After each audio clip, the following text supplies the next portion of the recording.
করে থামাবে কে হাদিকে? শুয়োরের বাচ্চারা চেনে না আজাদিকে। প্রতি ফোঁটা রক্তের কত শত মূল্য, শহীদের জমিনে রক্ত অতুল্য। এই হাদি একা নয়, হাদি কোটি লক্ষ, বাংলার পুরোটাই হাদিদের পক্ষ। শহীদের কাফেলার ডর নাই, নাই ভয়, হাদিদের প্রার্থনা যাই চাই তাই হয়।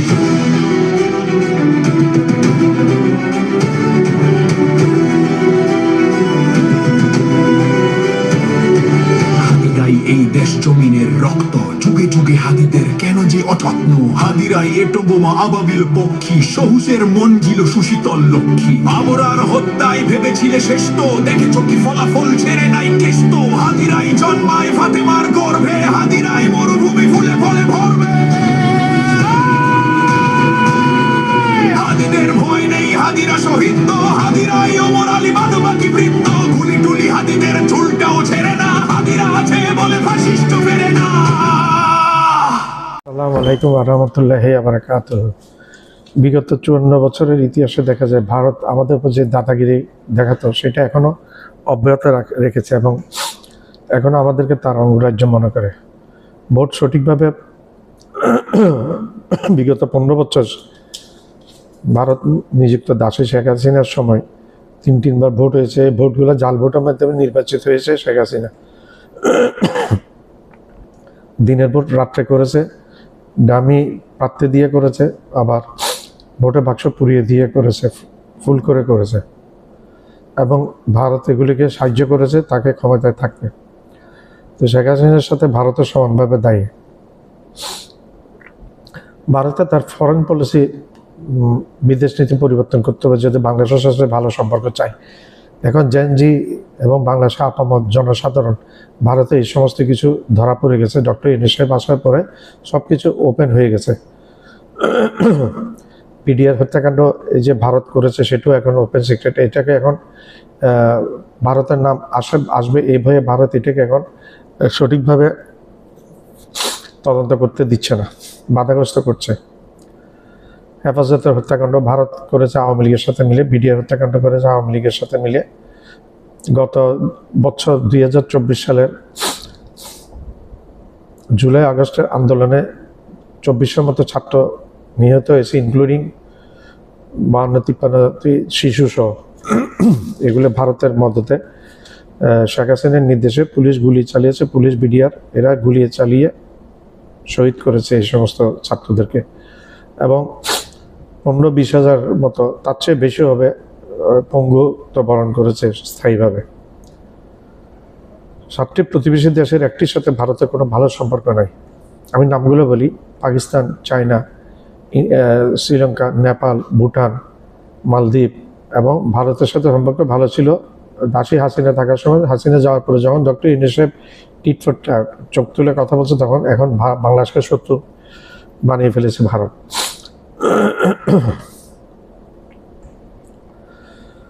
ভারত বিগত 15-16 বছরে স্বাধীন হওয়ার পর থেকে ভারত গুলি করে করে অন্তত কয়েক হাজার নিরীহ বাংলাদেশিদেরকে হত্যা করেছে শুধু বর্ডার ক্রস করার জন্য।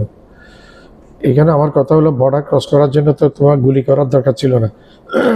তোমার দরকার ছিল গ্রেপ্তার করে বাংলাদেশের সাথে আলাপ করে জেল টেল দেওয়া এবং যেটা করা সেটা করে। মানুষের জীবন নেওয়ার অধিকার তোমাদেরকে কে দিয়েছে আরেকটা দেশে? বর্ডার ক্রস করলে গুলি তো করতে হয় না। আর ভারত কাঁটাতারে বেড়া দিয়ে রেখেছে। ভারত কিসের আমাদের বন্ধু? বন্ধু কোনোদিন কাঁটাতারে বেড়া দেয়? সীমান্তে 1 কিলোমিটারের ভিতরে ভারত 3টি সামরিক ঘাঁটি করেছে।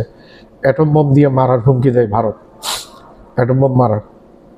পাকিস্তান, চীন এবং তুরস্কের সাথে সম্পর্ক ভারত বাংলাদেশের, সেটা ভারত হতে দিচ্ছে না, চাচ্ছে না। বাংলাদেশ সামরিক শক্তি বৃদ্ধি করুক, এটাতে ভারতের বাধা। ফাইটার প্লেন কিনতে দিচ্ছে না, যুদ্ধাস্ত্র কিনতে দিচ্ছে না ভারত, বাধা দিচ্ছে। বাইরে যে দেশ বিক্রি করে তাদেরকে বাধা সৃষ্টি করছে। বিগত 15 বছর সঠিকভাবে গণতন্ত্র চর্চা করতে দেয়নি এ ভারত।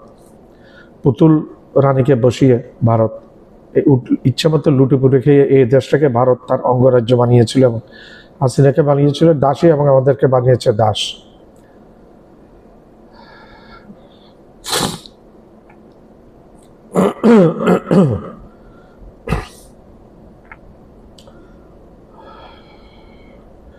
বিডিআর হত্যাকাণ্ড, হেফাজত হত্যাকাণ্ড, এবং 2024 সালে জুলাই আগস্ট হত্যাকাণ্ডের কথা আমি ইতিপূর্বে আলাপ করেছি। 2024 সালে 2400 মতো ছাত্রকে গুলি করে হত্যা করা হয়েছে।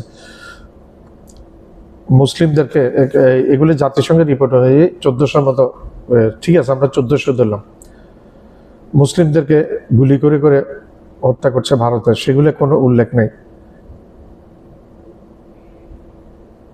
আর শশী থারুর আমাদেরকে নসিহত করে, আমি শশী থারুরকে অনুরোধ করব, তুমি আগে তোমার মোদিকে বোঝাও, মোদি যেভাবে দেশটা চালাচ্ছে এভাবে দেশ চলে না, এভাবে বাংলাদেশের সাথে সম্পর্ক স্বাভাবিক হবে না। আর বাংলাদেশকে তোমরা আক্রমণ করবে সেভাবে দেখো, বাংলাদেশ তৈরি আছে, বাংলাদেশ যেটা পারলে সবাই মারা যাবে, কিন্তু তোমাদের কাছে তোমাদের দাদাগিরি আর এখানে হতে দিবে না। তোমাদের সাথে চোখে চোখ রেখে কথা বলো, বাঙালিরা এখন সব বুঝে ফেলেছে। মোদিকে নসিহত করে বাংলাদেশের সাথে সম্পর্ক উন্নতি হবে। মোদি যদি তুমি শশী থারুরের নসিহত শুনে, তাহলে বাংলাদেশের সাথে সম্পর্ক উন্নত হবে। ভারতে মুসলিম হত্যাকাণ্ডের ব্যাপারে তুমি শশী থারুরতে কোনো সময় মুখ খুলো নাই, খুলছো? মসজিদ কয়েকশো মসজিদ যে ভেঙে ফেলেছে, তুমি শশী থারুর কোনো সময় মুখ খুলেছ? করে না, কারণ তোমরা রসুনের নিচের অংশটা একটাই, রসুনের খোসা অনেকগুলো, কিন্তু নিচের অংশ একটাই, তোমরা একই রকম।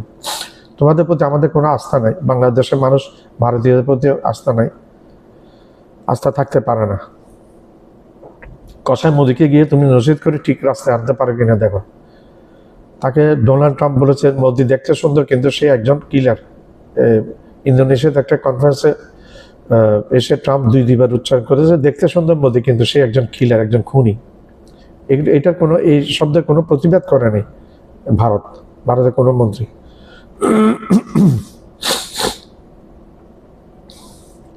শুধু অ্যাডভাইস আমাদেরকে দিতে আসেন। আপনাদেরকে আমরা এখন পাত্তা দিই না, আপনারা শশী থারুর, তোমাদেরকে এখন আমরা আর পাত্তা দিই। তোমরা ভারতীয়দের দাদাগিরি বাংলাদেশে শেষ হয়ে গেছে, তোমরা আমাদের কাছে কোনো পাত্তা পাবে না। তোমরা দেখো না, তোমরা যে এই যে খুনিকে পাঠিয়েছো, আমার অনেকগুলা বাংলাদেশের প্রধানতম খুনি শেখ হাসিনা এবং কসাই কামালকে তোমরা রেখে দিয়েছো, এবং ওইখান থেকে ভিডিও অডিওর মাধ্যমে নানা রকম উত্তেজনা সৃষ্টি করছো। ওইখান থেকে ট্রেনিং দিয়ে বাংলাদেশের লোক পাঠিয়ে হাদিকে তোমরা হত্যা করছো, ওসমান হাদিকে। সেই খুনিকে তোমরা আবার ভারতে আশ্রয় দিয়ে, নিরাপদ আশ্রয় দিয়ে চলে যাওয়ার জন্য সব রাস্তা করে রেখেছো তো তোমরা আমাদের সাথে কিসের বন্ধুত্ব চাও? তোমাদের সাথে আগে তোমরা তোমাদের আচরণগত ঠিক করো। আমেরিকানরা তোমাদেরকে পছন্দ করে না, কানাডা তোমাদেরকে পছন্দ করে না, ব্রিটিশরা পছন্দ করে না। তোমাদেরকে পছন্দ করেটাকে শুধু রাশিয়া তোমাদেরকে পছন্দ করবে, রাশিয়া পছন্দ করে তার নমুনা কি? রাশিয়া পছন্দ করতে হবে না, রাশিয়ার কথা সবকিছু চলে না।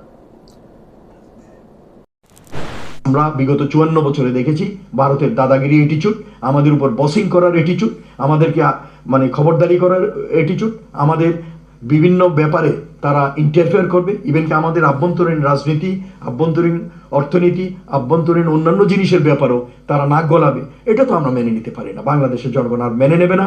এবং এটার ক্লিয়ার মেসেজ এই 2024 সালে আমাদের ছাত্র জনতা, বিভিন্ন পেশার মানুষগণ দিয়ে দিছে।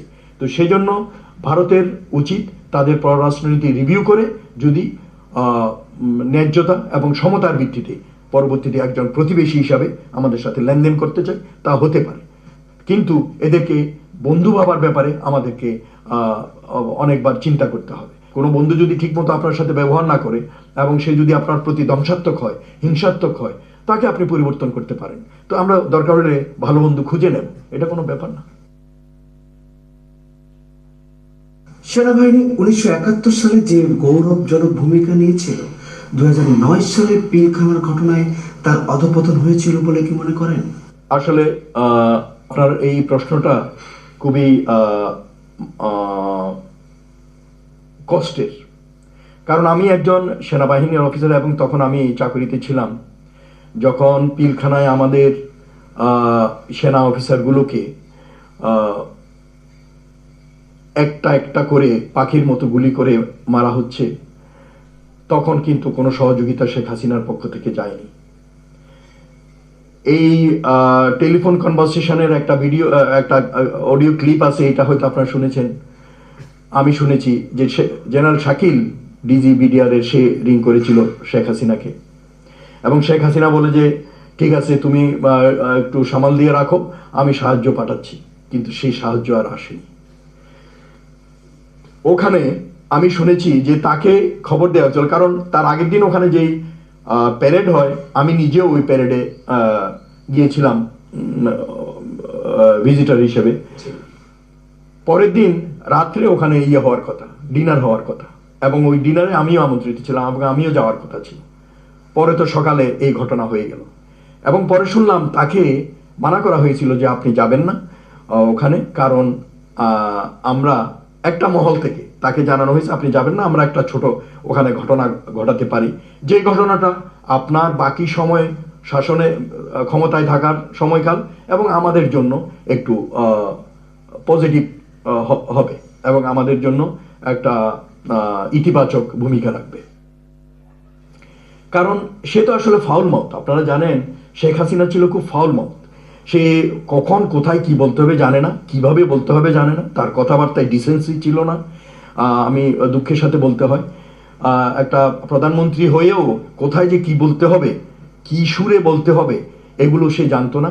ওই যে আমি আরেক জায়গায় বলছিলাম, কথা বললেই তার মুখ থেকে দুর্গন্ধ বের হতো। তো এখন সে এই যে দেখেন তার পতনটা হলো এই ধরনের একটা কথা বললাম, আমাদের ছাত্রদেরকে সে রাজাকার ডাইকা গণভাবে। তো সেই জন্য সে এক জায়গায় বলছিল যে ওরা আমাকে বলল যে রাতে বা একটা ঘটনা ঘটতে পারে, আপনি ওখানে যেন না,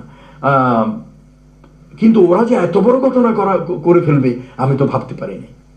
তো বিষয়টা হচ্ছে, এবং পরবর্তীতে আমরা যখন বিডিআর এর যে তদন্ত কার্য ধামাচাপা দিয়ে রাখা হলো, তারপরে একটা রং তামাশার একটা করলো, কি বলে যেন, সাজানো একটা তদন্ত করে কিছু নিরপরাধ লোকজনকে জেলে টেলে ঢুকাইয়া এটাকে ফাইলটা ক্লোজ করে দিল। এর থেকে আমরা তো বুঝলাম যাতে ভারতের নাম না আসে, আওয়ামী লীগের সংশ্লিষ্টদের নাম না আসে, সেই জন্য এই জিনিসটা সে করে গেছে। তো ওখানে তারপর সে নিয়ে সেনা প্রধানকে তার অফিসে বসে রাখছে এবং তাকে কোনো কাজ করতে দেয় নাই, যে আমরা দেখতেছি, আমরা এটা আলোচনার মাধ্যমে করা যায় কিনা, তুমি কিছু করার দরকার নাই। কারণ 46 ব্রিগেড, ঢাকাতে যে ব্রিগেডটা থাকে, সেই ব্রিগেড অলরেডি 27 নম্বর রোডে গিয়ে পজিশন নিয়েছিল, তারা আর একটু আগে গেলেই পারত। তারপর মনে করেন আমি তখন রাজেন্দ্রপুরে ছিলাম, তো ওখানে ভুলক্রমে তখন সেনাপ্রধান ছিলেন জেনারেল মঈন রিং করছে, ওই টেলিফোন আমার কাছে চলে আসছে, আমাকে মিলাই দিছে।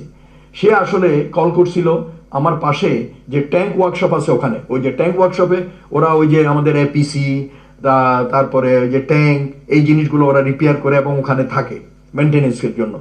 তো ওখানে এপিসি আছে অনেকগুলা, কারণ ওখান থেকে আমাদের ওই যে জাতিসংঘ মিশনে যখন যাই তখন করে পাঠায়, এই জন্য।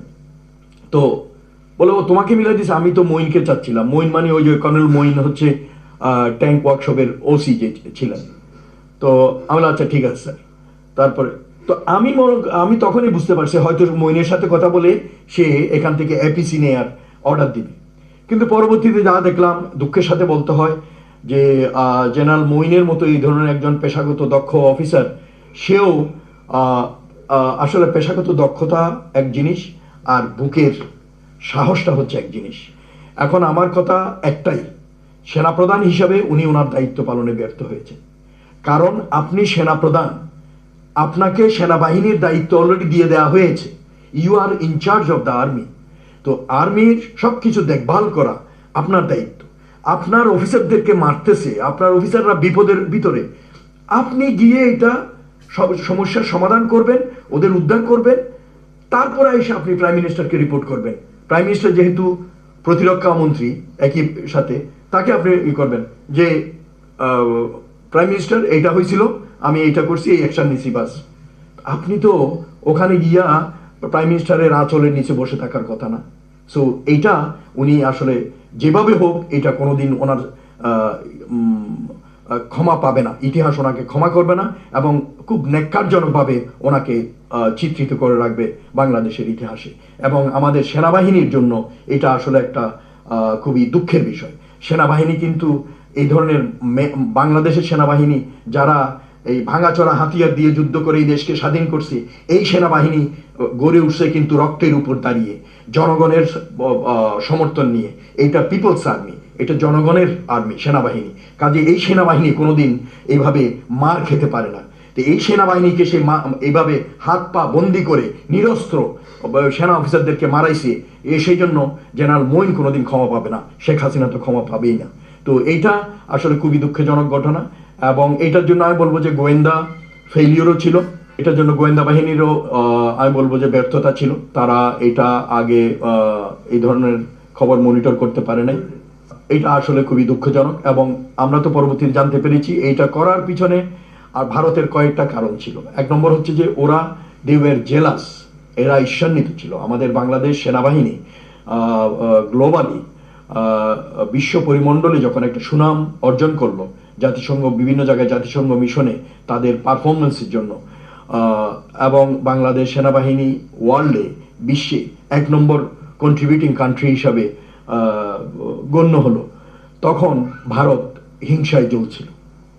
2 নম্বর হচ্ছে রোমারি পাদুয়াতে 2007 সালে যখন মাইর খেল, এই মাইর খাওয়ার একটা প্রতিশোধ নেয়ার স্পৃহা তাদের ভিতর ছিল।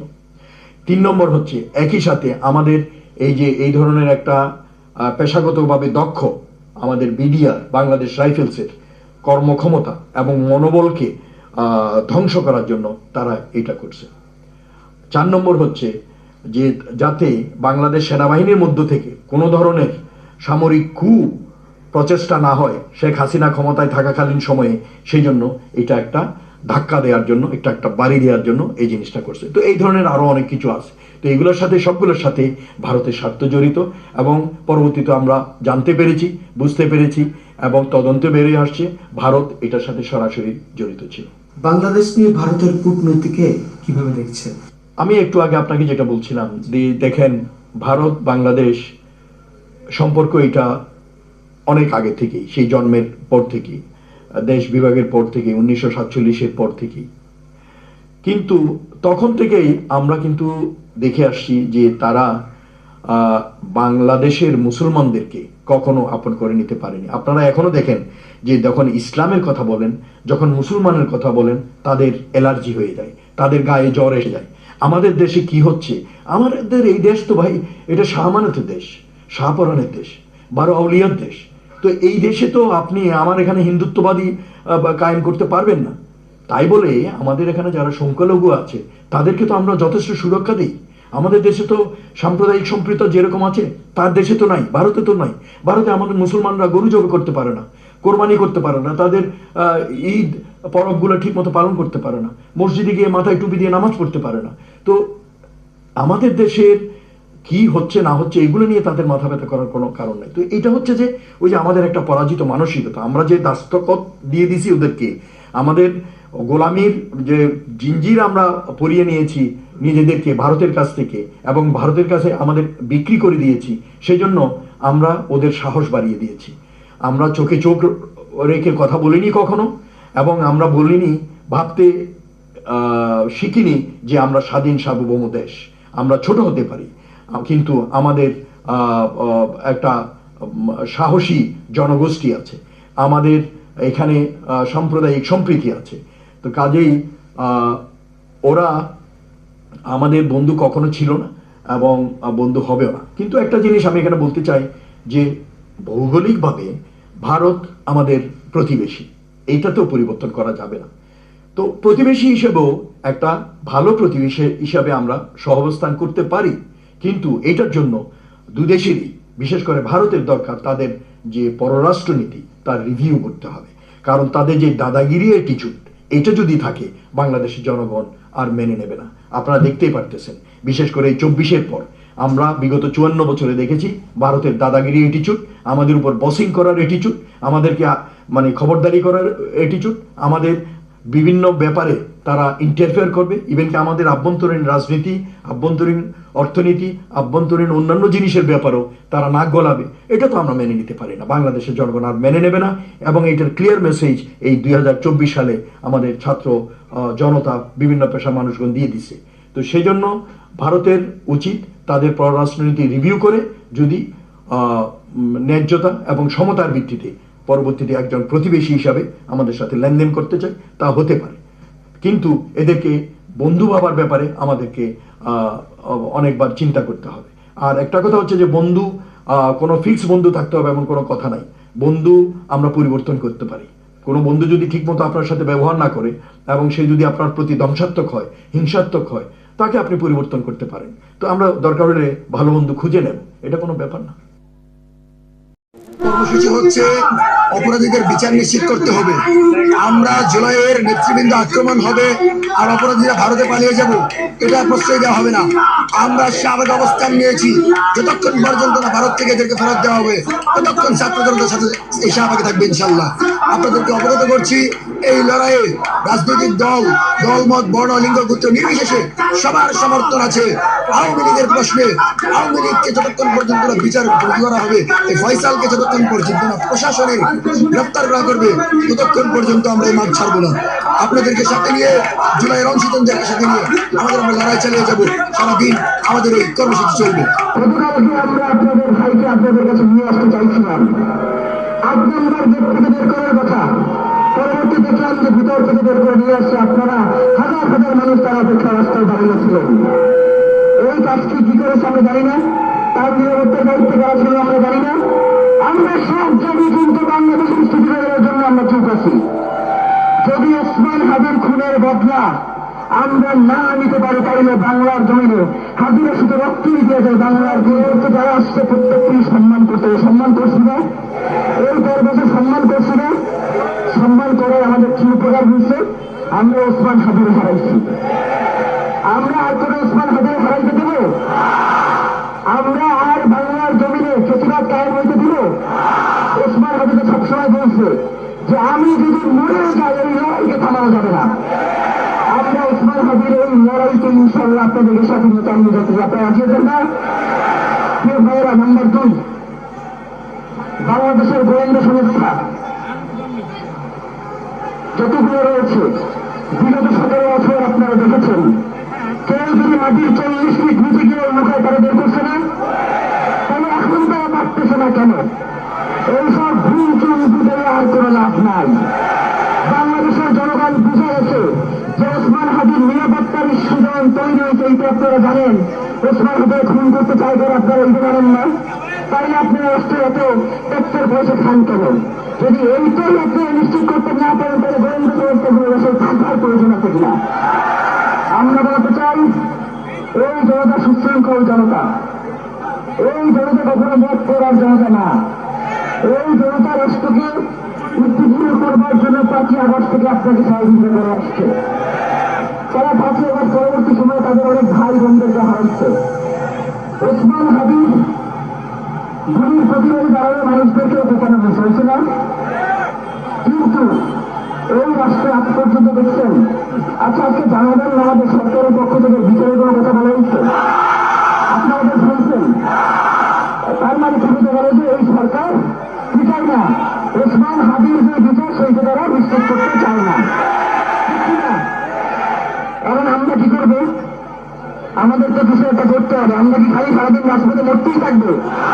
আমাদের ভাইয়েরা গেলে জীবন দিতেই থাকবে?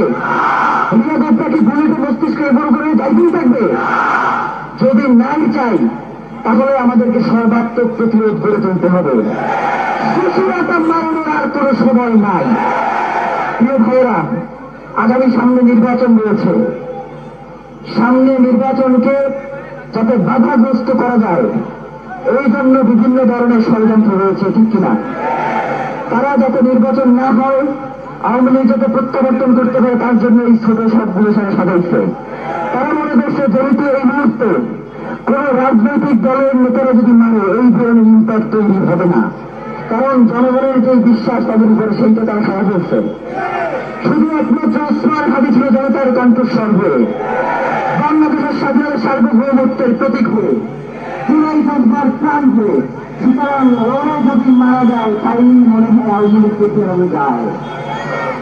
24 ঘন্টার মধ্যে স্বরাষ্ট্র উপদেষ্টা এবং সহকারী উপদেষ্টা প্রধান তাকে জনতার সামনে আইসা বলতে হবে যে এই 1 সপ্তাহে সে কি কি অগ্রগতি জানে।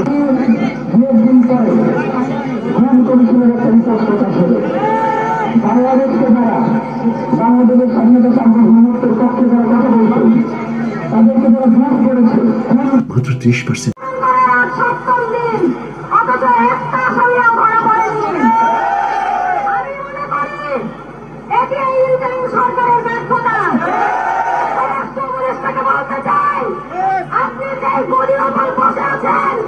সেই গদি আমার 2000 শহীদ ভাইয়ের রক্ত দিয়ে কেনা। এই গদিতে কোনো রং তামাশা করতে বসতে আপনি যদি আপনার দায়িত্ব পালন করতে না পারেন, আপনি আগে 24 ঘন্টার মধ্যেই পদত্যাগ করেন। সাধারণ ছাত্র জনতা যেভাবে খুনি হাসিনার বিরুদ্ধে একসাথে এক মনে বলেছিলেন, আবার আমরা এই হাসিনার খুনের বিচারের দাবিতে রাজপথে থাকবো ইনশাআল্লাহ। ভাষায় বলতে চাই, শুনেন, আর কোনো সুশীলতা নাই। অনেক সুশীলতা করেছি, তার পাশে রাস্তা আমার ভাইকে জীবন দিয়ে দিতে হচ্ছে। আর কোনো সুশীলতা না। যেখানে আওয়ামী লীগ, যুবলীগ, ছাত্রলীগকে দেখতে পারবেন, সব আওয়াজ ছিঁড়ে ফেলবে। একেবারে অ্যাকশন হবে, অ্যাকশন, ডাইরেক্ট অ্যাকশন। খুনিদের বিরুদ্ধে দালালদের বিরুদ্ধে আওয়ামী লীগের বিরুদ্ধে খুনি হাসিনার বিরুদ্ধে লড়াই লড়াই লড়াই চাই, লড়াই লড়াই চাই। এক হাতি লোকান্তরে সংগ্রামে রাজপথে তুলেন, সংগ্রামে নীলপথে বিপ্লবে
আমরা কি অপরাধীদেরকে ছেড়ে দিতে পারি?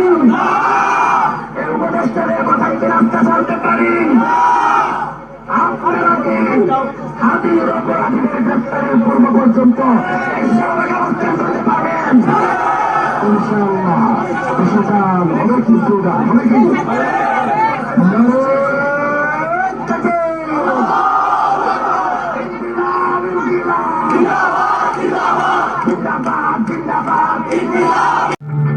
বাংলাদেশের বর্তমান পরিস্থিতি 1971 সালের মহান মুক্তিযুদ্ধের পর ভারতের জন্য কৌশলগত সবচেয়ে চ্যালেঞ্জিং মুহূর্ত বলে জানিয়েছে দেশটির পররাষ্ট্র বিষয়ক পার্লামেন্টারি কমিটি। তবে এটি কোনো বিশৃঙ্খল পরিস্থিতিতে রূপ নেবে না, কিন্তু ভারতকে এই পরিস্থিতি মোকাবেলায় সতর্ক হতে হবে, নয়তো ঢাকায় নয়াদিল্লির গুরুত্ব কমে যাবে বলে সতর্কতা দিয়েছে এই কমিটি। পট পরিবর্তনের সঙ্গে পাল্টে গেছে দক্ষিণ এশিয়ার বন্ধুত্বের সমীকরণ, আর এই পরিবর্তন ঘিরে ভারতের উদ্বেগ প্রতিনিয়ত বাড়ছে।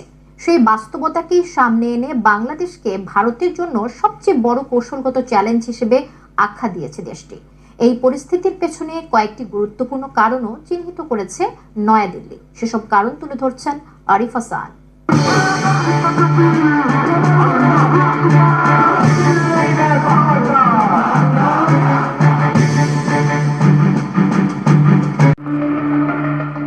1971 সালের স্বাধীনতা যুদ্ধের পর থেকে বাংলাদেশ ভারত সম্পর্ক নানা বাঁক পেরিয়ে আজ এক নতুন সন্ধিক্ষণে দাঁড়িয়ে। দীর্ঘদিনের বন্ধুত্বের সমীকরণ উল্টে তৈরি হয়েছে চরম টানাপোড়েন। সেই বাস্তবতাকে সামনে এনে বাংলাদেশকে ভারতের জন্য সবচেয়ে বড় কৌশলগত চ্যালেঞ্জ হিসেবে আখ্যা দিয়েছে দেশটির পররাষ্ট্র বিষয়ক পার্লামেন্টারি কমিটি। ভারতের নীতি নির্ধারক মহলে বাংলাদেশকে ঘিরে যে উদ্বেগ ক্রমে ঘনীভূত হচ্ছে, এই প্রতিবেদন যেন তারই প্রতিফলন। বাংলাদেশকে ঘিরে যে উদ্বেগ ক্রমে ঘনীভূত হচ্ছে, এই প্রতিবেদন যেন তারই প্রতিফলন। কংগ্রেস এমপি শশী থারুরের নেতৃত্বাধীন কমিটির বাংলাদেশ ভারতের ভবিষ্যৎ সম্পর্ক শীর্ষক প্রতিবেদনে বলা হয়েছে, বর্তমান পরিস্থিতি এখনো পুরোপুরি বিশৃঙ্খলা বা অরাজকতার দিকে না গেলেও ভারতকে অত্যন্ত সতর্কভাবে পরিস্থিতি পর্যবেক্ষণ করতে হবে। কারণ বাংলাদেশে চলমান রাজনৈতিক ও ভূরাজনৈতিক পরিবর্তন দিল্লির দীর্ঘদিনের কৌশলগত হিসাব নিকাশকে চ্যালেঞ্জের মুখে ফেলেছে। নতুন বাংলাদেশ গড়তে গেলে অস্থিরতার কয়েকটি মূল কারণ চিহ্নিত করা হয়েছে। এর মধ্যে রয়েছে ইসলামপন্থী রাজনৈতিক শক্তির উত্থান, চীনা ও পাকিস্তানি প্রভাবের বিস্তার এবং দীর্ঘদিন ক্ষমতায় থাকা শেখ হাসিনার নেতৃত্বাধীন ক্ষমতাচ্যুত আওয়ামী লীগের রাজনৈতিক আধিপত্যের পতন। কমিটির মতে এসব পরিবর্তনের ফলে বাংলাদেশে ভারতের ঐতিহ্যগত প্রভাব দুর্বল হয়ে পড়ার আশঙ্কা তৈরি হয়েছে। কমিটি আরো বলেছে, 1971 সালের চ্যালেঞ্জ ছিল অস্তিত্বগত মানবিক একটি নতুন রাষ্ট্রের জন্মকে কেন্দ্র করে, কিন্তু বর্তমান চ্যালেঞ্জ আরো জটিল ও গভীর। এটি প্রজন্মগত বিচ্ছিন্নতা, রাজনৈতিক শৃঙ্খলার রূপান্তর এবং ভারতের বাইরে গিয়ে বাংলাদেশের সম্ভাব্য কৌশলগত পুনর্বিন্যাসের সঙ্গে জড়িত। অর্থাৎ বাংলাদেশের নতুন রাজনৈতিক প্রজন্ম ও পরিবর্তিত ক্ষমতার ভারসাম্য ভারতের সঙ্গে সম্পর্ককে নতুনভাবে সংজ্ঞায়িত করতে পারে। প্রতিবেদনের সবচেয়ে তাৎপর্যপূর্ণ সতর্কবার্তা হলো, এই মুহূর্তে যদি ভারত সম্পর্ক পুনর্বিন্যাসে ব্যর্থ হয়, তাহলে ঢাকায় কৌশলগত গুরুত্ব হারাতে পারে নয়াদিল্লি। এমনকি বাংলাদেশে ভারত অপ্রাসঙ্গিক হয়ে পড়ার ঝুঁকিও উড়িয়ে দেওয়া যায় না বলে মনে করছে কমিটি। বিশেষ উদ্বেগ প্রকাশ করা হয়েছে পাকিস্তানের সঙ্গে বাংলাদেশের সম্পর্কের পুনর্গঠন এবং চীনের ক্রমবর্ধমান প্রভাব বিস্তার, অবকাঠামো উন্নয়ন, বন্দর আধুনিকায়ন এবং প্রতিরক্ষা সহযোগিতায় চীনের সক্রিয় উপস্থিতিকে দিল্লি গুরুত্বের সঙ্গে দেখছে। এই প্রেক্ষাপটে মোংলা বন্দর, লালমনিরহাট বিমান ঘাঁটি এবং পেকুয়া সাবমেরিন ঘাঁটির সম্প্রসারণ প্রকল্পগুলোর কথাও প্রতিবেদনে উল্লেখ করা হয়েছে। কমিটির দাবি, চীন এখন বাংলাদেশের প্রায় সব রাজনৈতিক ও সামাজিক শক্তির সঙ্গে যোগাযোগ বাড়াচ্ছে, যার মধ্যে জামায়াতে ইসলামীও রয়েছে। এমনকি দলটির চীন সফরের কথাও প্রতিবেদনে উঠে এসেছে। তথাকথিত ইসলামপন্থী উত্থানের উদাহরণ হিসেবে জামায়াত ইসলামের নির্বাচনী নিবন্ধন পুনঃস্থাপনকে উল্লেখ করেছে কমিটি। এই বাস্তবতায় ভারতের জন্য করণীয় হিসেবে কয়েকটি সুপারিশও করেছে পার্লামেন্টারি কমিটি। এর মধ্যে রয়েছে বাংলাদেশে কোনো বিদেশি শক্তির সামরিক ঘাঁটি স্থাপন যেন না হয় সে বিষয়ে কঠোর নজরদারি, পাশাপাশি উন্নয়ন, গণসংযোগ ও বন্দর ব্যবহারে বাংলাদেশকে তুলনামূলক সুবিধা দিয়ে সম্পর্ক নতুনভাবে জোরদার করা। সব মিলিয়ে একসময় বন্ধুত্বপূর্ণ প্রতিবেশী হিসেবে বিবেচিত বাংলাদেশকে ঘিরে আজ ভারতের কৌশলগত উদ্বেগ স্পষ্ট। পরিবর্তিত রাজনৈতিক বাস্তবতা, আঞ্চলিক শক্তির প্রতিযোগিতা এবং একটি নতুন প্রজন্মের দৃষ্টিভঙ্গি, সব মিলিয়ে বাংলাদেশ এখন দিল্লির জন্য শুধু প্রতিবেশী নয়, বরং একটি বড় ভূরাজনৈতিক পরীক্ষা ক্ষেত্র। আরিফ হাসান,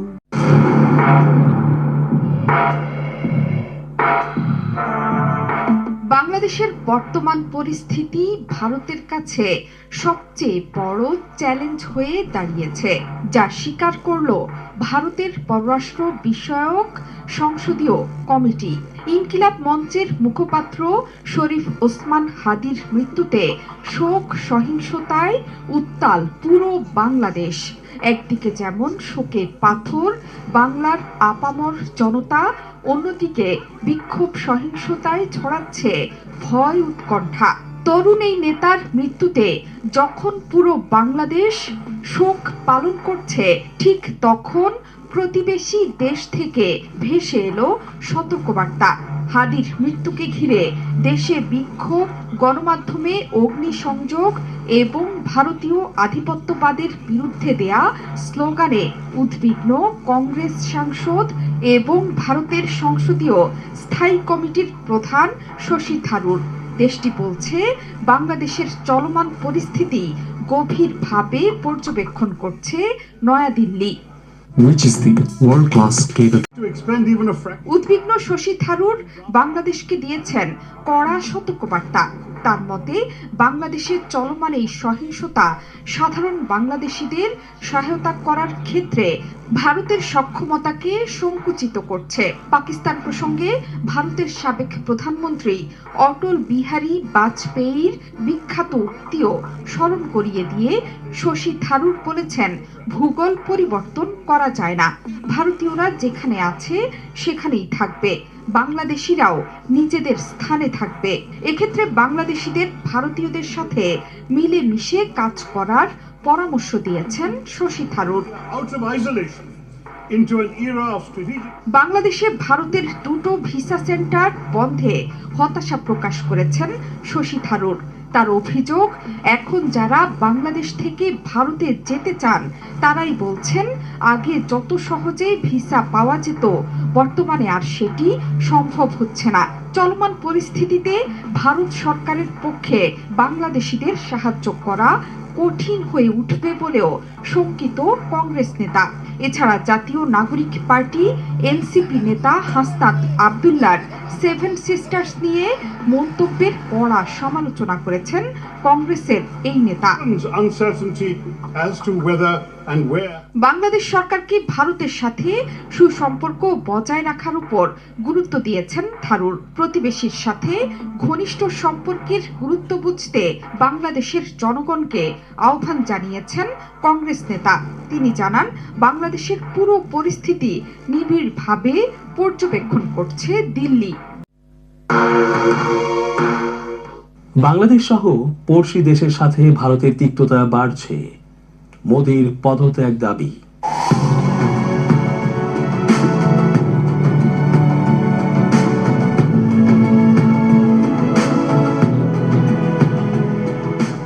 আসসালামু আলাইকুম প্রিয় দর্শক, আমন্ত্রণ আজকের আলোচনায়। চেঞ্জ টিভির আন্তর্জাতিক চোখ অনুষ্ঠানে এস.জি. রতন স্বাগত জানাচ্ছি। মোদির নিজের দেশেই তার পদত্যাগের দাবি উঠেছে। আসলে তিনি এমন একজন রাজনীতিক যিনি কারো সাথে সদ্ভাব রাখতে সমর্থ হচ্ছেন না। বিশেষ করে বাংলাদেশের মতো পড়শির সাথে যে আচরণ করছেন তাতে তার পক্ষে কথা বলার সুযোগ একেবারেই কমে গেছে। সাম্প্রতিক 16 ডিসেম্বর 2025 দিনে বাংলাদেশের বিজয় দিবসকে নিয়ে যেভাবে তিনি সোশ্যালে স্ট্যাটাস দিয়েছেন তা কোনো সুস্থ মানুষ করতে পারে না। যদি এমনটাও তিনি নিজে ভাবেন যে এটা ভারতীয় বাহিনীরই ক্রেডিট, তারপরও সুস্থ কূটনৈতিক সম্পর্ক রক্ষার্থে অমনটা না বলে বরং বাংলাদেশের বিজয় দিবস হিসেবে বাংলাদেশিদের শুভেচ্ছা জানানোই তার উচিত ছিল। কিন্তু বরাবরই এভাবেই তিনি বাংলাদেশের বিজয় দিবস সহ ৭১-এর মুক্তিযুদ্ধ বিষয়ক অন্যান্য ইস্যুতে একই রকম ভাবে শুধু তার দেশের ক্রেডিটই নেন। বাংলাদেশ তার কাছে তার দেশের রাজ্যের মতো, আমরা এর তীব্র প্রতিবাদ ও ঘৃণা জানাই। তার কাছে তার দেশের রাজ্যের মতো, আমরা এর তীব্র প্রতিবাদ ও ঘৃণা জানাই। ইতোমধ্যে মোদির দেশের অভ্যন্তরে উগ্র হিন্দুত্ববাদী মানসিকতা ও এর বাস্তবায়ন প্রক্রিয়ার জন্য বিশ্বমহলে তিনি ধিক্কারের শিকার হয়েছেন, হারাচ্ছেন পড়শি দেশগুলোর কাছ থেকে সমর্থন ও যোগাযোগ সম্পর্ক। ন্যাশনাল হেরাল্ড মামলায় কংগ্রেস নেত্রী সোনিয়া গান্ধী ও রাহুল গান্ধীর বিরুদ্ধে এনফোর্সমেন্ট ডিরেক্টরেট অর্থাৎ ইডি এর দাখিল করা চার্জশিট আমলে নিতে অস্বীকৃতি জানিয়েছে দিল্লির একটি আদালত। মঙ্গলবার 16 ডিসেম্বর দেয়া এই আদেশে আদালত স্পষ্ট জানিয়েছে যে আইনের দৃষ্টিতে এই চার্জশিটের ভিত্তিতে বিচারিক কার্যক্রম শুরু করা সম্ভব নয়। এই রায়ের পর বুধবার 17 ডিসেম্বর সকালে এক সংবাদ সম্মেলনে ক্ষমতাসীন বিজেপির কঠোর সমালোচনা করেন কংগ্রেস সভাপতি মল্লিকার্জুন খাড়গে। এক সংবাদ সম্মেলনে তিনি বলেন, প্রধানমন্ত্রী নরেন্দ্র মোদী ও স্বরাষ্ট্রমন্ত্রী অমিত শাহের পদত্যাগ করা উচিত। খাড়গে আরো বলেন, এই আদালতের সিদ্ধান্ত নরেন্দ্র মোদী ও অমিত শাহের মুখে এক বড় চপেটাঘাত। ভবিষ্যতে মানুষকে হয়রানি করা হবে না এই মর্মে তাদের পদত্যাগ পত্র দেওয়া উচিত। মঙ্গলবার দিল্লির একটি আদালত এনফোর্সমেন্ট ডিরেক্টরেটের জমা দেয়া চার্জশিট গ্রহণ করতে অস্বীকার করে। আমাদের আরো কিছু আকুতবায় সৈনিক আছে, হাসনাত আছে, সার্জিস আছে, আসিফ আছে, ব্যারিস্টার আরমান আছে, ব্যারিস্টার ফুয়াদ আছে, ব্যারিস্টার শাহরিয়ার আছে। এদের একজনের গায়ে যেন আঁচ না লাগে। আমি তোমাদেরকে বলবো, হাসনাত, সার্জিস, তোমরা আমাদের ছোট ভাই। তোমরা মনে করবা যে ড্যাম কেয়ার, নো, বাংলাদেশের জন্য তোমাদের কা লাগবে, তোমরা ড্যাম কেয়ার হতে পারবা না। তোমরা নিজেদের সেফটির ব্যাপারটা চিন্তা করবা। কারণ বাংলাদেশকে তোমাদেরকে লাগবে। তোরা কি ভেবেছিস হাদি শেষ? নো, একটা হাদিকে গুলি করছস, 1 লক্ষ কোটি হাদি তৈরি হয়েছে। তোরা মনে করছিস ওসমান হাদি শেষ হয়ে গেছে? নো, ওসমান হাদি শেষ হয় নাই, ঘরে ঘরে লক্ষ কোটি হাদি তৈরি হয়েছে। গুলি লেগেছে হাদির আদর্শে, জুলাইয়ের মতাদর্শে। জুলাই শেষ হয় নাই, জুলাই সেদিন শেষ হবে যেদিন ভারতের আধিপত্যবাদ শেষ হবে আমাদের দেশের উপর থেকে, সেদিন জুলাই শেষ হবে। জুলাই শেষ হয়নি, জুলাই সেদিন পর্যন্ত শেষ হবে না। বাসায় বুড়া বাবা মা অবুঝ সন্তান রেখে আসছি, হাদিস শিখিয়ে দিয়ে গেছে, হাদিস শিখিয়ে দিয়ে গেছে আল্লাহর জিম্মায় সংসার বাচ্চা কাচ্চা ফেলে রেখে এসে রাজপথে কিভাবে বসে থাকতে হয়, রাজপথে কিভাবে ল্যাটকা মেরে বসে থাকতে হয়, হাদিস শিখিয়ে দিয়ে গেছে। হাদি আমাদেরকে স্ট্র্যাটেজি শিখিয়ে দিয়ে গেছে যে তোমরা কিভাবে রাজপথ দখল করবা, কিভাবে রাজপথ না ছাড়তে হয়, হাদি আমাদেরকে শিখিয়ে দিয়ে গেছে। ৭১-এর ১৬ই ডিসেম্বর আমরা বিজয় দিবস পালন করি। আজকে মনে হচ্ছে আমাদের বিজয় আসে নাই। আমাদের বিজয় সেই দিন আসবে যেই দিন আরোরা আমাদের কাছে আত্মসমর্পণ করবে, যেদিন ইন্ডিয়া আত্মসমর্পণ করবে, সেদিন আমাদের বিজয় আসবে। ততদিন পর্যন্ত আমাদের বিজয়ের জন্য আমরা লড়ে যেতে থাকবো, আমাদের জুলাই চলতে থাকবে। সরকারের কাছে আবেদন, এই গ্রামে গঞ্জে শহরে সবখানে ১৫ থেকে ৪৫ বিবেচনা ক্রমে ৫০ পর্যন্ত মানুষদেরকে সামরিক ট্রেনিং দিতে থাকো, কারণ যেই ১০০ আততায়ী ঢুকেছে বর্ডার দিয়ে, এই ১০০ আততায়ীকে আমাদেরকে মোকাবেলা করতে হবে। সেই আততায়ীদেরকে মোকাবেলা করার জন্য যে শকুন থাবা উঁচিয়ে রেখেছে চারিদিক থেকে ইন্ডিয়া, সেই ইন্ডিয়াকে আমাদেরকে মোকাবেলা করার জন্য আমাদেরকে ঘরে ঘরে মা বোন ছেলে মেয়ে নির্বিশেষে ট্রেনিং দিতে হবে, কারণ আমাদেরকে এদেরকে মোকাবেলা করতে হবে। আমি ক্ষুদিরাম দেখি নাই, আমি আজাদ দেখি নাই, আমি হাদিকে দেখেছি। হাদি ছিল একটি বিপ্লব, বিপ্লবী নেতা কাকে বলে আমরা হাদিকে দেখে শিখেছি। নাওয়া খাওয়া সংসার বাচ্চা কাচ্চা ভুলে কিভাবে রাজপথ দখল করে থাকতে হয়, কিভাবে বলিষ্ঠ কণ্ঠস্বর, একটা আকুত ভয় কণ্ঠস্বর কিভাবে হয়, হাদিকে দেখেছি। আমি বলতাম হাদি হচ্ছে এই যুগের সাকা চৌধুরী, কোন ভাষা মানে না, ল্যাঙ্গুয়েজ মানে না, যেভাবে খুশি সে ভাষণ দিত। এখন তোদের বলতেছি যারা মেরেছিস, এখন কি মেয়ে মানুষের মুখ থেকে তোদের গালি শুনতে হবে? নে খা, দিব এখন তোদেরকে গালি। হাদি শিখে দিয়ে গেছে গালি কিভাবে দিতে হয়, পলিশড স্পিচ দিয়ে বিপ্লব হয় না, তোদের গালি দিয়ে তোদেরকে বন্ধ করতে হবে। তোরা হাদির গালি সহ্য করতে পারিস নাই, হাদিকে শেষ করে দিয়েছিস। এখন হাদির স্ট্র্যাটেজিতে আমাদের চলতে হবে, আমাদেরকে রাজপথ দখল করতে হবে। রাজপথ ছাড়ি নাই, জুলাই শেষ হয়নি, এটা বারবার বলছি। সরকারের কাছে আরো আবেদন, আমাদের আরো কিছু আকুতবায় সৈনিক আছে, হাসনাত আছে, সার্জিস আছে, আসিফ আছে, ব্যারিস্টার আরমান আছে, ব্যারিস্টার ফুয়াদ আছে, ব্যারিস্টার শাহরিয়ার আছে। এদের একজনের গায়ে যেন আঁচ না লাগে। আমি তোমাদেরকে বলবো, হাসনাত সার্জিস তোমরা আমাদের ছোট ভাই, তোমরা মনে করবা যে ড্যাম কেয়ার, নো, বাংলাদেশের জন্য তোমাদেরকে লাগবে, তোমরা ড্যাম কেয়ার হতে পারবা না। তোমরা নিজেদের সেফটির ব্যাপারটা চিন্তা করবা, কারণ বাংলাদেশকে তোমাদেরকে লাগবে। তোমরা নিজেদের ড্যাম কেয়ার ভাববা না। আল্লাহ হাদিকে নিয়ে গেছে, হাদি দেখিয়ে দিয়ে গেছে ড্যাম কেয়ার কাকে বলে। বাট প্লিজ বাংলাদেশের জন্য তোমরা ড্যাম কেয়ার থাকবা না। সরকারকে বলবো তোমরা এদের সেফটি সিকিউরিটি নিশ্চিত করবা। ওই মরে যাওয়ার পরে সারা পরিবারের আমি খেয়াল করব, বাচ্চার দখল করব, নো, এটা যেন আর না হয়। এটা বাংলাদেশের শেষ বাংলাদেশি যে আছে সেও মারা যাবে। ভারত আমাদের নির্বাচন নিয়ে কথা বলার কে? ভারত আমাদের বিরুদ্ধে যে হেজেমনি করছে তা তো আমাদের দাঁত ভাঙা জবাব দিতেই হবে। আগে তো আমাদের পররাষ্ট্র উপদেষ্টা তৌহিদ স্যারের স্যুটগুলো একটু টাইট করা দরকার, কারণ উনি এত লুজ স্যুট পরে যে ওনার দেখলেই মনে হয় যে একটু দুর্বল মানুষ। ফিজিক্যাল অ্যাগ্রেশনের একটা মানে প্রয়োজন আছে, আপনার ওই মানে একটা বিল্ড লাগে, that also effect your mindset. তো তৌহিদ স্যার যখন কথা বলেন তখন আমরা আর একটু জোর চাই ওনার গলায়, যে জোরটা আমাদের হাদির গলায় আছে, যে জোরটা আমাদের অন্যান্য যারা ইয়াং জেনারেশন তাদের গলায় আছে, এই জোরটার রিফ্লেকশন পাই না। তারপরে উনি যতটুকু বলছেন আলহামদুলিল্লাহ, উই কংগ্রেচুলেট হিম।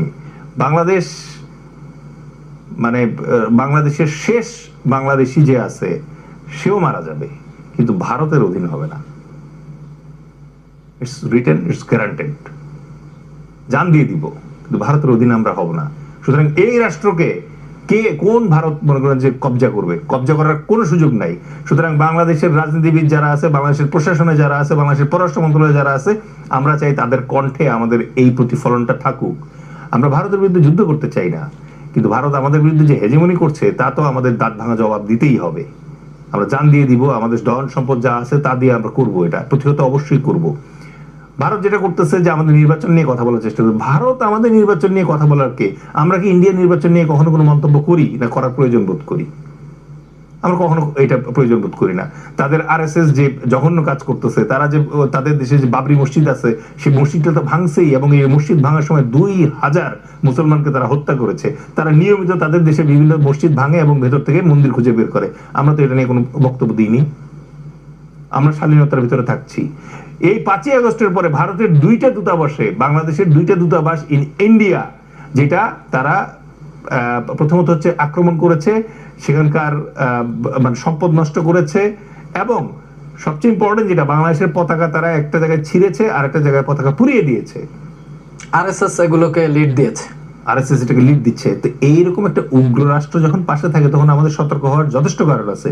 এবং এই ভারত যদি ভেবে থাকে যে এটা কেউ দেখছে না, অত্যন্ত ভুল করছে। আন্তর্জাতিক বিশ্ব অত্যন্ত গভীর মনোযোগের সাথে এই ডেভেলপমেন্টটা দেখতে পাচ্ছে। স্পেশালি বাংলাদেশের বিরুদ্ধে ভারত দিল্লিতে বাংলাদেশের প্রাক্তন প্রধানমন্ত্রীকে বসিয়ে রেখে খাইয়ে পরিয়ে যে অপকর্মগুলো বাংলাদেশের বিরুদ্ধে করছে, এটা পুরো বিশ্ব দেখতে পাচ্ছে, আন্তর্জাতিক মহল এটা ফলো করছে।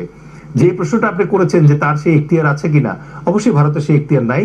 কারণ হচ্ছে যে এর আগের যে 14 ইলেকশন, 18 ইলেকশন, ইভেন 24 ইলেকশন যেটা হয়েছে, তখন যে ভয়াবহ কারচুপি হয়েছে, ইলেকশন রিগিং এন্ড ইঞ্জিনিয়ারিং হয়েছে, ভারতের কোনো বিবৃতি ছিল না। তাহলে যখন অপকর্ম হয়েছিল তখন আপনি কিছু বলেননি, আর এখন যখন ওই পরিস্থিতি তৈরি হয়েছে যেখানে বাংলাদেশের সাধারণ মানুষ বিলিভ করতে শুরু করেছে যে একটা গ্রহণযোগ্য নির্বাচন হতে যাচ্ছে, তখন আপনি বাগড়া দেওয়ার কে? সুতরাং এটা আমার ধারণা তারা তাদের যে সভ্যতার সীমা আছে তা অতিক্রম করে বক্তব্য দেওয়ার চেষ্টা করছে। এবং ভারতের জন্য মেসেজ খুব স্পষ্ট। আপনি যতক্ষণ পর্যন্ত শেখ হাসিনার সাবেক স্বরাষ্ট্রমন্ত্রী, শেখ হাসিনার সাবেক পুলিশ প্রধান, শেখ হাসিনার সাবেক গোয়েন্দা প্রধান এবং বাংলাদেশ থেকে পলাতক গাদ্দার কিছু জেনারেল যারা আছে, তাদেরকে যতক্ষণ পর্যন্ত আপনি ইন্ডিয়া রাষ্ট্রের মাটিতে হারবার করবেন, ততক্ষণ পর্যন্ত আপনার সাথে কোনো ফ্রেন্ডশিপের সুযোগই নাই।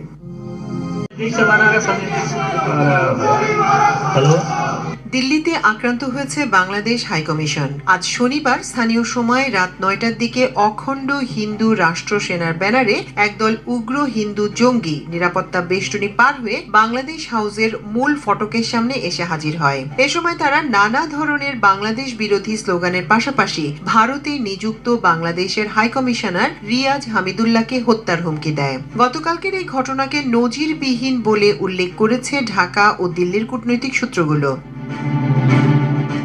ঘটনা সম্পর্কে অবগত ঢাকা ও দিল্লির একাধিক কূটনৈতিক সূত্র আমার দেশকে জানিয়েছে, অখণ্ড হিন্দু রাষ্ট্র সেনার অন্তত 20 থেকে 25 জনের একটি উগ্রবাদী দল 4 থেকে 5টি গাড়িতে করে সব নিরাপত্তা বেষ্টনী পার করে বাংলাদেশ হাউসের মূল ফটকের সামনে এসে হাজির হয়। এ সময় তারা নানা ধরনের বাংলাদেশ বিরোধী স্লোগান দিতে থাকে। তাদের কয়েকজন চিৎকার করে হাই কমিশনারের উদ্দেশ্যে বলতে থাকে, বান কারো গোলি মারো সালোকো।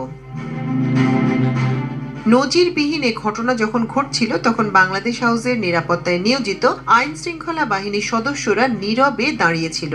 এসব উগ্র হিন্দু সদস্যদের বাংলাদেশ হাউসের ফটকে আসতে কোনো ধরনের বাধা দেয়া হয়নি নিরাপত্তা কর্মীদের পক্ষ থেকে। কূটনৈতিক সূত্রগুলো আরো জানিয়েছে, অখণ্ড হিন্দু রাষ্ট্র সেনারা অনেকক্ষণ ধরে স্লোগান দেওয়ার পর তারা নিরাপদে বাংলাদেশ হাউসের ফটক ত্যাগ করে। এ সময় হাই কমিশনার রিয়াজ হামিদুল্লাহ ও তার পরিবারের সদস্যরা বাংলাদেশ হাউসে অবস্থান করছিলেন। হাই কমিশনার ও তার পরিবারের সদস্যরা সম্পূর্ণ নিরাপত্তাহীন অবস্থায় ছিলেন, কারণ এই উগ্রবাদীদের ঠেকাতে নিরাপত্তা বাহিনী কোনো পদক্ষেপই নেয়নি।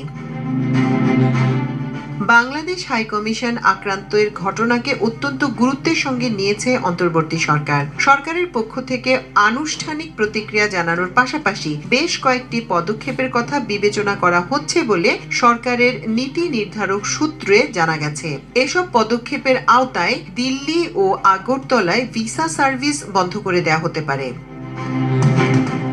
উল্লেখ্য 2004 সালের দিকে 4 দলীয় জোট সরকারের সময় দুই দেশের সম্পর্কে অবনতি ঘটলে তখনও কিছু উগ্রবাদী হিন্দু বাংলাদেশ হাইকমিশনের দিকে বিক্ষোভ মিছিল নিয়ে ঢোকার চেষ্টা করে। তবে তখন হাইকমিশন থেকে বেশ কিছুটা দূরেই পুলিশ তাদের আটকে দেয়। এছাড়া গত বছরের অক্টোবরে আগরতলায় বাংলাদেশ উপ হাইকমিশনে উগ্রবাদী হিন্দুরা হামলা চালিয়ে রীতিমতো তছনছ করে। ইনকিলাব মঞ্চের মুখপাত্র শরীফ ওসমান হাদিকে হত্যার পর বাংলাদেশে যখন তীব্র প্রতিক্রিয়ার পাশাপাশি ভারত বিরোধী মনোভাব বৃদ্ধি পাচ্ছে, ঠিক সেই মুহূর্তে দিল্লিতে বাংলাদেশ হাইকমিশন আক্রান্ত হলো। গত কয়েকদিন ধরে ঢাকা দিল্লি সম্পর্কে চরম উত্তেজনা বিরাজ করছে। দুই দেশের দূতকে পাল্টাপাল্টি তলব সহ সীমান্তে উত্তেজনা বৃদ্ধি পেয়েছে। গত 2 দিন আগে ভারতের সংসদীয় কমিটির পক্ষ থেকে বাংলাদেশের ব্যাপারে পদক্ষেপ নিতে মোদী সরকারের প্রতি আহ্বান জানানো হয়। সংসদীয় সরকারের কমিটির পক্ষ থেকে বলা হয়েছে 1971 সালের পর থেকে বাংলাদেশ ইস্যুতে ভারত সবচেয়ে বড় চ্যালেঞ্জের মুখে পড়েছে এখন। আমাদের আরো কিছু আকুতোপায় সৈনিক আছে, হাসনাত আছে, সার্জিস আছে, আসিফ আছে, ব্যারিস্টার আরমান আছে, ব্যারিস্টার ফুয়াদ আছে, ব্যারিস্টার শাহরিয়ার আছে। এদের একজনের গায়ে যেন আঁচ না লাগে। আমি তোমাদেরকে বলবো, হাসনাত, সার্জিস, তোমরা আমাদের ছোট ভাই। তোমরা মনে করবা যে ড্যাম কেয়ার, নো, বাংলাদেশের জন্য তোমাদেরকে লাগবে, তোমরা ড্যাম কেয়ার হতে পারবা না। তোমরা নিজেদের সেফটির ব্যাপারটা চিন্তা করবা, কারণ বাংলাদেশকে তোমাদেরকে লাগবে। তোরা কি ভেবেছিস হাদি শেষ? নো, একটা হাদিকে গুলি করছস, 1 লক্ষ কোটি হাদি তৈরি হয়েছে। তোরা মনে করছিস ওসমান হাদি শেষ হয়ে গেছে? নো, ওসমান হাদি শেষ হয় নাই, ঘরে ঘরে লক্ষ কোটি হাদি তৈরি হয়েছে। গুলি লেগেছে হাদির আদর্শে, জুলাইয়ের মতাদর্শে। জুলাই শেষ হয় নাই। জুলাই সেদিন শেষ হবে যেদিন ভারতের আধিপত্যবাদ শেষ হবে আমাদের দেশের উপর থেকে, সেদিন জুলাই শেষ হবে। জুলাই শেষ হয়নি, জুলাই সেদিন পর্যন্ত শেষ হবে না। বাসায় বুড়া বাবা মা অবুঝ সন্তান রেখে আসছি, হাদি শিখিয়ে দিয়ে গেছে। হাদি শিখিয়ে দিয়ে গেছে যে আল্লাহর জিম্মায় সংসার, বাচ্চা কাচ্চা ফেলে রেখে এসে রাজপথে কিভাবে বসে থাকতে হয়, রাজপথে কিভাবে ল্যাটকা মেরে বসে থাকতে হয়, হাদি শিখিয়ে দিয়ে গেছে। হাদি আমাদেরকে স্ট্র্যাটেজি শিখিয়ে দিয়ে গেছে যে তোমরা কিভাবে রাজপথ দখল করবা, কিভাবে রাজপথ না ছাড়তে হয়, হাদি আমাদেরকে শিখিয়ে দিয়ে গেছে। 71-এর 16ই ডিসেম্বর আমরা বিজয় দিবস পালন করি। আজকে মনে হচ্ছে আমাদের বিজয় আসে নাই। আমাদের বিজয় সেই দিন আসবে যেই দিন আরোরা আমাদের কাছে আত্মসমর্পণ করবে, যেদিন ইন্ডিয়া আত্মসমর্পণ করবে, সেদিন আমাদের বিজয় আসবে। ততদিন পর্যন্ত আমাদের বিজয়ের জন্য আমরা লড়ে যেতে থাকবো, আমাদের জুলাই চলতে থাকবে। সরকারের কাছে আবেদন, এই গ্রামে গঞ্জে শহরে সবখানে 15 থেকে 45 বিবেচনা ক্রমে 50 পর্যন্ত মানুষদেরকে সামরিক ট্রেনিং দিতে থাকো, কারণ যেই 100 আততায়ী ঢুকেছে বর্ডার দিয়ে, এই 100 আততায়ীকে আমাদেরকে মোকাবেলা করতে হবে। সেই আততায়ীদেরকে মোকাবেলা করার জন্য যে শকুন থাবা উঁচিয়ে রেখেছে চারিদিক থেকে ইন্ডিয়া, সেই ইন্ডিয়াকে আমাদেরকে মোকাবেলা করার জন্য আমাদেরকে ঘরে ঘরে মা বোন ছেলে মেয়ে নির্বিশেষে ট্রেনিং দিতে হবে, কারণ আমাদেরকে এদেরকে মোকাবেলা করতে হবে। আমি ক্ষুদিরাম দেখি নাই, আমি আজাদ দেখি নাই, আমি হাদিকে দেখেছি। হাদি ছিল একটি বিপ্লব। বিপ্লবী নেতা কাকে বলে আমরা হাদিকে দেখে শিখেছি। নাওয়া খাওয়া সংসার বাচ্চা কাচ্চা ভুলে কিভাবে রাজপথ দখল করে থাকতে হয়, কিভাবে বলিষ্ঠ কণ্ঠস্বর, একটা আকুত ভয় কণ্ঠস্বর কিভাবে হয়, হাদিকে দেখেছি। আমি বলতাম হাদি হচ্ছে এই যুগের সাকা চৌধুরী। কোন ভাষা মানে না, ল্যাঙ্গুয়েজ মানে না, যেভাবে খুশি সে ভাষণ দিত। এখন তোদের বলতেছি যারা মেরেছিস, এখন কি মেয়ে মানুষের মুখ থেকে তোদের গালি শুনতে হবে? নে খা, দিব এখন তোদেরকে গালি। হাদি শিখে দিয়ে গেছে গালি কিভাবে দিতে হয়। পলিশ স্পিচ দিয়ে বিপ্লব হয় না, তোদের গালি দিয়ে তোদেরকে বন্ধ করতে হবে। তোরা হাদির গালি সহ্য করতে পারিস তাই হাদিকে শেষ করে দিয়েছিস। এখন হাদির স্ট্র্যাটেজিতে আমাদের চলতে হবে, আমাদেরকে রাজপথ দখল করতে হবে। রাজপথ ছাড়ি নাই, জুলাই শেষ হয়নি, এটা বারবার বলছি। সরকারের কাছে আরো আবেদন, আমাদের আরো কিছু আকুতোপায় সৈনিক আছে, হাসনাত আছে, সার্জিস আছে, আসিফ আছে, ব্যারিস্টার আরমান আছে, ব্যারিস্টার ফুয়াদ আছে, ব্যারিস্টার শাহরিয়ার আছে। এদের একজনের গায়ে যেন আঁচ না লাগে। আমি তোমাদেরকে বলবো, হাসনাত, সার্জিস, তোমরা আমাদের ছোট ভাই। তোমরা মনে করবা যে ড্যাম কেয়ার, নো, বাংলাদেশের জন্য তোমাদেরকে লাগবে, তোমরা ড্যাম কেয়ার হতে পারবা না। তোমরা নিজেদের সেফটির ব্যাপারটা চিন্তা করবা, কারণ বাংলাদেশকে তোমাদেরকে লাগবে। তোমরা নিজেদের ড্যাম কেয়ার ভাববা না। আল্লাহ হাদিকে নিয়ে গেছে, হাদি দেখিয়ে দিয়ে গেছে ড্যাম কেয়ার কাকে বলে। বাট প্লিজ বাংলাদেশের জন্য তোমরা ড্যাম কেয়ার থাকবা না। সরকারকে বলবো তোমরা এদের সেফটি সিকিউরিটি নিশ্চিত করবা। ওই মরে যাওয়ার পরে সারা পরিবারের আমি খেয়াল করব, বাচ্চার দখল করবো, নো, এটা যেন আর না হয়। এটা